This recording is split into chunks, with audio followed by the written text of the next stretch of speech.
Welcome back ناظرین. Break سے پہلے سینیٹر شہید رحمان صاحبہ کی گفتگو آپ نے سنی. اس وقت آکسفورڈ یونیورسٹی کے ماہر مشرق وسطی جناب پروفیسر عدیل ملک صاحب ہمارے ساتھ موجود ہیں. ملک صاحب، اس وقت جو خطے کی صورتحال بن گئی ہے، کیا انفولڈ ہو سکتا ہے؟ کیا آپ کو لگتا ہے کہ سیز فائر کی طرف بات جا سکتی ہے؟ کیونکہ اگر امریکہ اس جنگ میں کود پڑتا ہے تو معاملہ مزید بگڑے گا. دیکھیں، یہ بنیادی طور پہ اس وقت مختلف طرح کے آپشنز پہ غور ہو رہا ہے.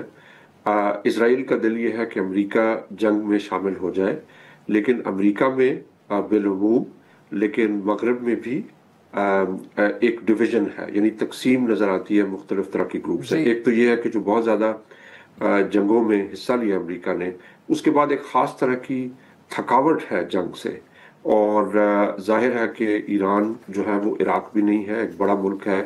It's 3 times the size of France. France کے 3 گنا زیادہ ہے. سیکنڈ لارجسٹ آئل ریزروز ہیں، گیس ریزروز ہیں، تھرڈ لارجسٹ آئل ریزروز ہیں. تو یہ بڑا ملک ہے اور 90 ملین پاپولیشن ہے. جب تک وہاں پہ بوٹس آن دا گراؤنڈ نہیں ہوں گے، وہاں پہ رجیم چینج مشکل ہے. تو اس وقت میرے خیال میں صورتحال یہ ہے کہ ایک دباؤ ہے امریکی حکومت پہ، ایک دباؤ ہے یورپ پہ بھی، لیکن ابھی فیصلہ نہیں ہوا کہ جو ایرانی حکومت ہے اس کو گرانا ہے.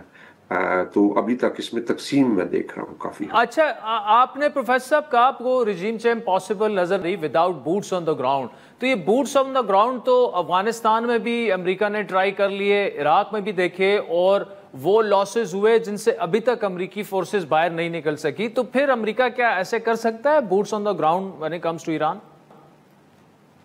دیکھیں، جیسے آپ فرما رہے ہیں کہ جو تاریخ ہے وہ اتنی اچھی نہیں، اور جو بھی پالیسی ساز لوگ ہیں واشنگٹن میں وہ دیکھ رہے ہوں گے کہ اگر آپ بوٹس آن دا گراؤنڈ کراتے ہیں تو عراق اور افغانستان کا ایکسپیرینس دوبارہ ریپیٹ نہ ہو، لانگ ڈرون آؤٹ، بہت طویل عرصے تک یہ ساری جنگ نہ پھیل جائے. اور ظاہر ہے ایران کے پاس کچھ ایسے کارڈز ہیں جو وہ کھیل سکتا ہے. وہ خلیج کی راستیں اس کے قریب ہیں، آئل انسٹالیشنز ہیں، ملٹری بیسز ہیں. اگر وہ رجیم گرتے گرتے بھی ان پہ تباہی کر جائے تو کافی بڑا نقصان ہوگا جس کو روکنا مشکل ہوگا. تو لیکن آپ کوئی چیز اس وقت جو دنیا میں حالات ہیں اس میں کوئی چیز آپ رول آؤٹ نہیں کر سکتے. اگر آپ سوچیں کہ آج جو ہو رہا ہے مشرق وسطیٰ میں، اگر وہ 5 سال پہلے میں پریڈکٹ کر سکتا تو میں نہ پریڈکٹ کر سکتا، کیونکہ اس وقت جو ریشنالٹی ہے اس کو ٹرمپ کر رہی ہے ایک ڈے ٹو ڈے تھنکنگ اور سوچ. اور خاص طور پہ جو بہت ہی سخت گیر حکومت ہے تل اویو میں، وہ کوئی بھی سٹیپ لینے کی وہ تیار ہے. تو ایسا اس میں پاکستان کا کردار کتنا سگنیفیکنس ہے؟ ہم نے دیکھا کہ انڈیا پاکستان کی کلیشز اور ماڈرن کنونشنل وارفیئر میں مائٹی انڈیا کا جو امیج تھا وہ گلوبل تھنک ٹینکس کے مطابق پاکستان نے اس کو ختم کر دیا ہے. اب ایران اسرائیل تنازع میں پھر فیلڈ مارشل عاصم منیر کی ڈونلڈ ٹرمپ سے ملاقات ہوتی ہے. اس سب کو سم اپ کر کے ہمیں تجزیہ دیں ذرا. دیکھیں، پاکستان کے بارے میں اکثر لوگ یہ کہتے تھے، کافی میرے دوست جو اسکالرز ہیں وہ بھی، کہ بھئی پاکستان کی جو اہمیت ہے وہ واشنگٹن میں ختم ہو چکی ہے، اب امریکہ کا وہ انٹرسٹ نہیں رہا پاکستان میں.